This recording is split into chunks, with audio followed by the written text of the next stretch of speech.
शांती. आज आहे 24/10/23ची मुरली. आजच्या मुरलीचे महावाक्य आहे, गोड मुलांनो, तुम्हाला अतिशय विचित्र उस्ताद मिळाले आहेत. तुम्ही त्यांच्या श्रीमतावर चाला तर डबल मुकुटधारी देवता बनाल. प्रश्न आहे, शिक्षणामध्ये कधीही थकवा येऊ नये यासाठी सोपा पुरुषार्थ कोणता आहे? उत्तर आहे, शिक्षण घेत असताना कधी निंदा स्तुती मान अपमान जो होतो त्यामध्ये स्थिती समान राहावी. त्याला एक खेळ समजा तर कधीही थकवा येणार नाही. सर्वात जास्त निंदा तर श्रीकृष्णाची झालेली आहे. किती कलंक लावले आहेत आणि मग अशा श्रीकृष्णाची पूजा देखील करतात.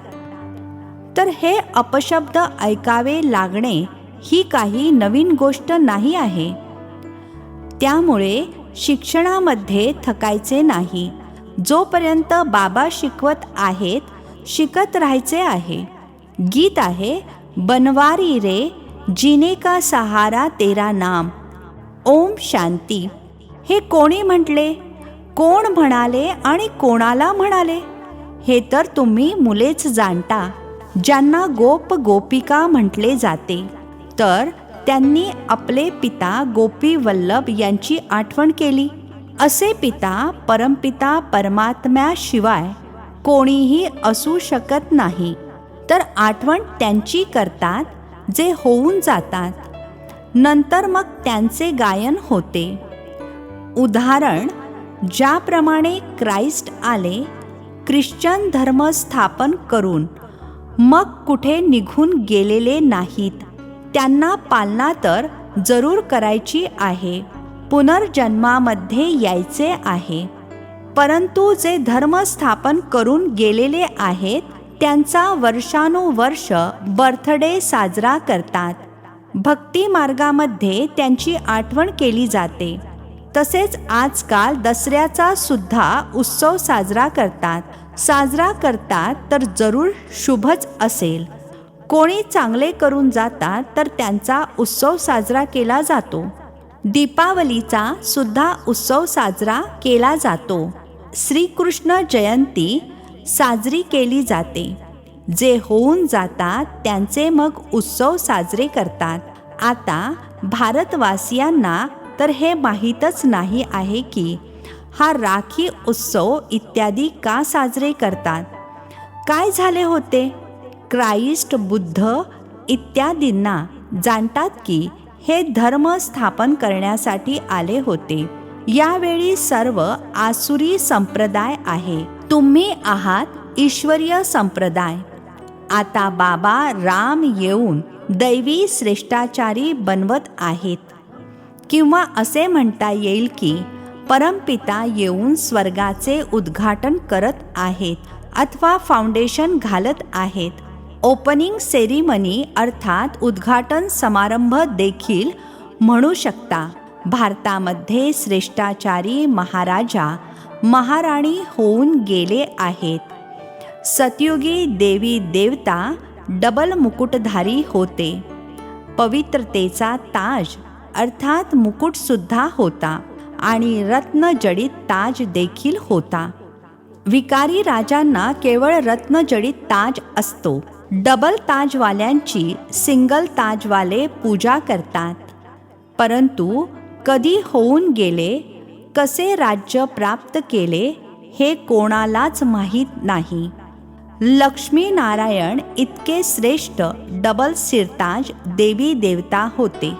त्यांना असे श्रेष्ठ बनविणारे कोण हे बाबा बसून समजावून सांगत आहेत. आता दसरा साजरा करतात.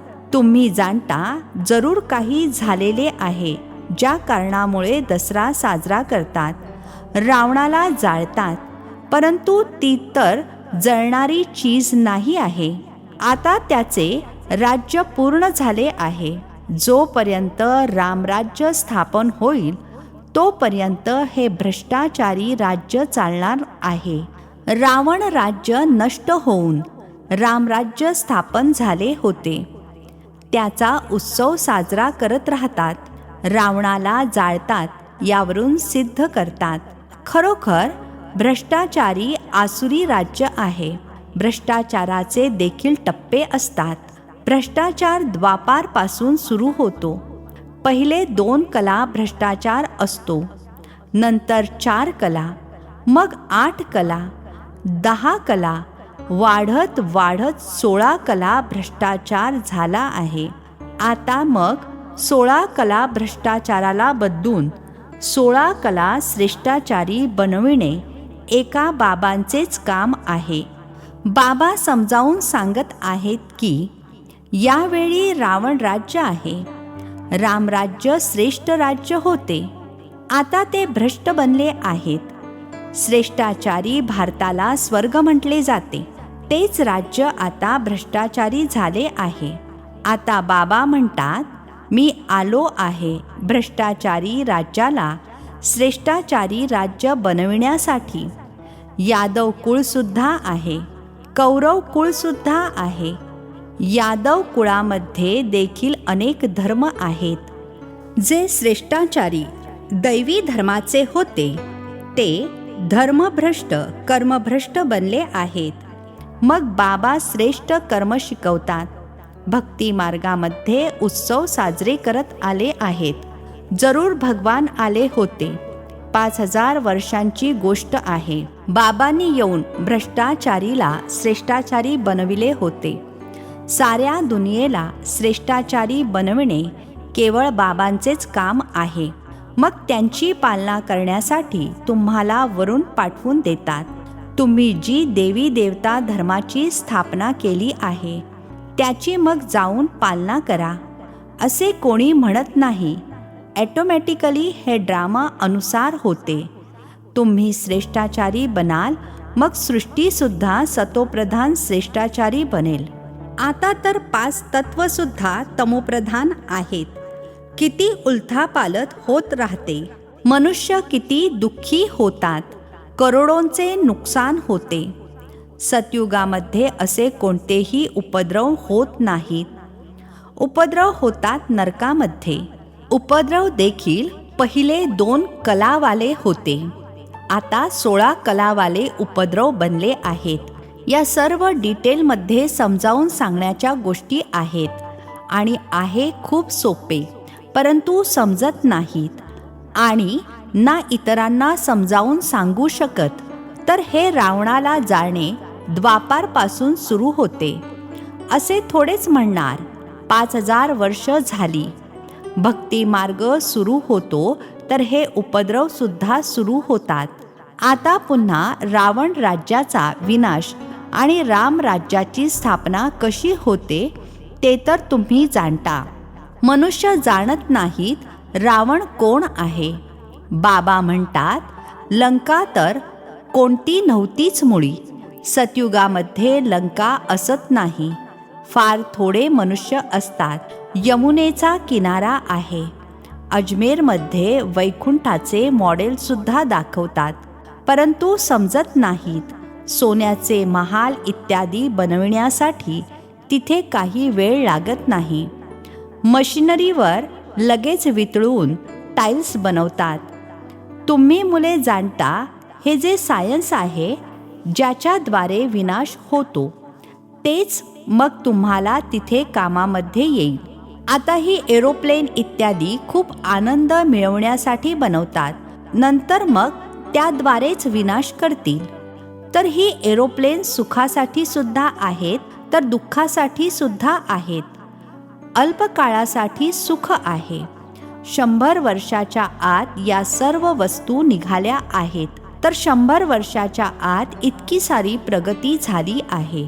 तर तुम्ही विचार करा, जेव्हा विनाश होईल मग नवीन दुनियेमध्ये किती थोड्या वेळामध्ये सर्व वस्तू बनतील. तिथे तर लगेच सोन्याचे महाल बनतात. भारतामध्ये सोन्या चांदीचे किती महाल रत्न जडिताने जडलेले बनतात. तिथे दरबार मोठा बनवतात. राजे रजवाडे आपसामध्ये भेटत असतील. त्याला पांडव सभा म्हणणार नाही, त्याला म्हणणार लक्ष्मीनारायणाच्या राजधानीची सभा. प्रिन्स प्रिन्सेस सर्व येऊन बसतात. ब्रिटिश गव्हर्नमेंट होते तेव्हा प्रिन्स प्रिन्सेस महाराजांची मोठी सभा भरत होती. सर्व राजाईचा ताज अर्थात मुकुट घालून बसत होते. नेपाळमध्ये बाबा अर्थात ब्रह्मा बाबा जात होते, तर तिथे राणा फॅमिलीची सभा भरत होती. मोठ्या ताजवाले राणे बसत होते. त्यांना महाराजा महाराणी म्हणतात. मग त्यांच्यामध्ये सुद्धा नंबरवार असतात. राणी बसत नाहीत, ती पडद्याआड असते, मोठ्या थाटात बसतात. मी म्हणत होतो अर्थात ब्रह्मा बाबांना वाटत होते हे तर पांडव राज्य आहे. ते स्वतःला म्हणतात सुद्धा सूर्यवंशी आहोत. इथे होते परंतु सिंगल ताजवाले. त्यांच्या अगोदर डबल सिरताज अर्थात डबल मुकुटधारी होते.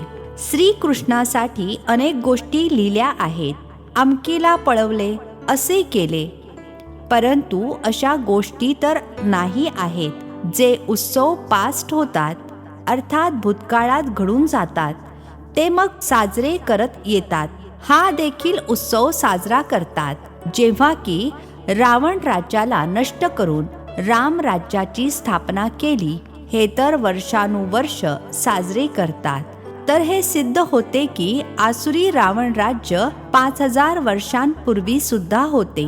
बाबा आले होते, येऊन रावण राज्याचा विनाश करविला होता. तीच महाभारत लढाई उभी आहे. बाकी रावण काही कोणती वस्तू नाही आहे. रावणाची पत्नी मंदोदरी दाखवतात, तिला मग 10 तोंडे दाखवत नाहीत. रावणाला 10 तोंडे दाखवतात. विष्णूला 4 भुजा दाखवतात, 2 लक्ष्मीच्या 2 नारायणाच्या. त्याचप्रमाणे रावणाला 10 तोंडे दाखवतात. 5 विकार त्याचे रावणाचे, 5 विकार मंदोदरीचे. चतुर्भुज विष्णू सुद्धा अर्थासहित दाखविला आहे. पूजा देखील महालक्ष्मीची करतात. महालक्ष्मीला कधी 2 भुजावाली दाखवणार नाहीत. दिवाळीमध्ये लक्ष्मीचे आवाहन करतात. असे का? नारायणाने काही गुन्हा केला आहे का? लक्ष्मीला सुद्धा धन तर नारायणच देत असेल ना. हाफ पार्टनर असतील तर नारायणाने काय गुन्हा केला? वास्तविक धन काही लक्ष्मीकडून मिळत नाही. धन तर जगदंबेकडून मिळते. तुम्ही जाणता जगत अंबा तीच मग लक्ष्मी बनते. तर त्यांनी वेगवेगळी केली आहे. प्रत्येक गोष्ट जगत अंबेकडे मागतात. कोणतेही दुःख झाले, मुलाचा मृत्यू झाला तर जगत अंबेला म्हणतील रक्षा कर, बाळ दे, हा आजार बरा कर. खूप मनोकामना ठेवतात. लक्ष्मीकडे एकच मनोकामना ठेवून जातात, धनाची. बस जगत अंबा सर्व मनोकामना पूर्ण करणारी आहे. धनवान तर ही बनवते. यावेळी तुमच्या सर्व मनोकामना पूर्ण होतात. कोणते धन देत नाहीत, फक्त शिकवतात, ज्याद्वारे तुम्ही कोणापासून कोण बनता आणि मग लक्ष्मी बनता, तर धनवान बनता. यावेळी ताकद तुमच्यामध्ये आहे, ज्या तुम्ही सर्व मनोकामना पूर्ण करू शकता. जगत अंबा दान देते, लक्ष्मी थोडेच दान देईल. तिथे अर्थात सतयुगामध्ये दान देत नाहीत. दुष्काळ असतच नाही, कोणीही गरीब असत नाहीत. सतयुगामध्ये रावण असत नाही. इथे रावणाला जाळतात. दसऱ्यानंतर मग दिवाळी साजरी करतात, आनंदोत्सव साजरा करतात. कारण रावण राज्याचा विनाश होऊन रामराज्य स्थापन होणार, तर आनंदित होणारच. घराघरामध्ये प्रकाश होतो, तुमच्या आत्म्यामध्ये प्रकाश येतो. जी गोष्ट संगमावर आहे ती सतयुगामध्ये असणार नाही. तुम्ही त्रिकालदर्शी आहात, तिथे तर तुम्ही प्रारब्ध भोगता. हे सर्व ज्ञान तुम्ही विसरून जाता. संगमावर आहेच स्थापना आणि विनाश. स्थापना झाली मग बस. या सर्व उत्सव इत्यादीचे तुम्हाला ज्ञान आहे. अज्ञानी मनुष्य तर काहीच समजत नाहीत. मोठे बखेरे अर्थात खूप विस्ताराने माहिती असलेले खंड बनवितात, आहे तर काहीच नाही. तुम्ही प्रॅक्टिकलमध्ये पाहत आहात, सतयुगामध्ये या गोष्टी असणार नाहीत. नारदाची सुद्धा गोष्ट शास्त्रांमध्ये आहे. तुम्हाला देखील विचारले जाते, तुम्ही म्हणता बाबा आम्ही लक्ष्मीला वरणार अथवा नारायणाला वरणार. तर बाबा म्हणतात, आपल्यामध्ये डोकावून पहा, कोणता विकार तर नाही आहे. जर क्रोध इत्यादी असेल तर कसे वरू शकाल? हो, आता संपूर्ण तर कोणी बनलेले नाही आहेत, परंतु बनायचे आहे. या भूतांना पळवून लावायचे आहे, तेव्हाच एवढे पद प्राप्त करू शकाल. उस्ताद सुद्धा खूप विचित्र मिळाला आहे. बाबा तर सर्वगुण संपन्न, ज्ञानाचा सागर, आनंदाचा सागर आहेत. तर जी येऊन बाबांची संतान बनतात त्यांना देखील सर्वगुण संपन्न डबल सिरताज देवता बनवितात.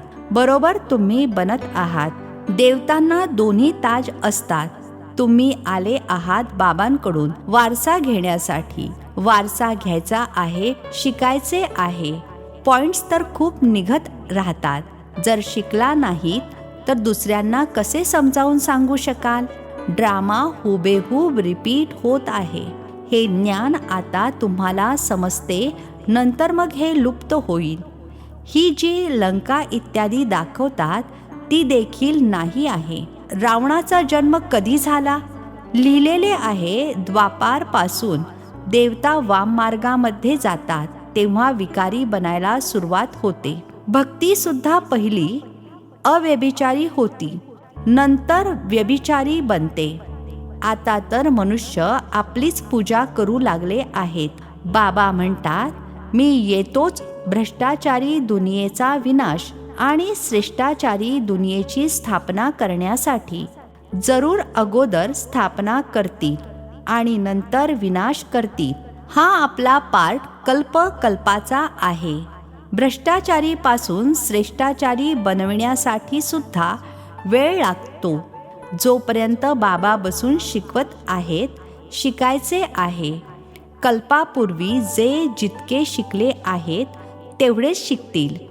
बरीच मुले चालता चालता म्हणतात, बस आता आम्ही चालू शकत नाही. अरे, निंदा स्तुती मान अपमान हे तर सर्व होणार.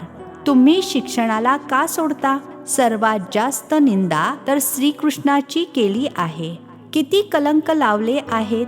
मग अशा श्रीकृष्णाला पूजता कशासाठी? वास्तविक शिव्या तर आता यांना अर्थात ब्रह्माबाबांना मिळतात. संपूर्ण सिंधमध्ये निंदा झाली, परंतु काहीच अपाय करू शकले नाहीत. हा सुद्धा सर्व खेळ आहे, नवीन गोष्ट नाही. कल्पापूर्वी सुद्धा अपशब्द ऐकून घेतले होते. नदी पार केली होती. तुम्ही सिंध सोडून या बाजूला निघून आलात ना. श्रीकृष्ण तर नव्हता, हे दादा येत जात होते. तुम्ही जाणता. आता आपण राज्य मिळवतो आणि मग गमावतो. हा सुद्धा खेळ आहे. अच्छा, गोड गोड खूप वर्षांनंतर भेटलेल्या मुलांप्रती मात पिता बापदादांची प्रेमपूर्वक आठवण आणि सुप्रभात. आत्मिक पित्याचा आत्मिक मुलांना नमस्ते. आम्हा आत्मिक मुलांचाही आत्मिक पित्यांना नमस्ते. धारणेसाठी मुख्य सारांश आहे. पहिला पॉइंट आहे, सर्वांच्या मनोकामना पूर्ण करणारी कामधेनू अर्थात जगदंबा बनायचे आहे. दान देत राहायचे आहे. दुसरा पॉइंट आहे, निंदा स्तुतीमध्ये समान स्थिती ठेवायची आहे. हे सर्व होत असताना शिक्षण सोडायचे नाही. याला खेळ समजून पार करायचे आहे. आजचे वरदान आहे, आपल्या शक्ती स्वरूपाद्वारे अलौकिकतेचा अनुभव करविणारे ज्वाला स्वरूप भव. आपल्या शक्ती स्वरूपाद्वारे अलौकिकतेचा अनुभव करविणारे ज्वाला स्वरूप भव. स्पष्टीकरण आहे, आतापर्यंत बाबा क्षमेचे आकर्षण आहे. बाबांचे कर्तव्य चालू आहे. मुलांचे कर्तव्य गुप्त आहे. परंतु जेव्हा तुम्ही आपल्या शक्ती स्वरूपामध्ये स्थित व्हाल तर संपर्कामध्ये येणारे आत्मे अलौकिकतेचा अनुभव करतील.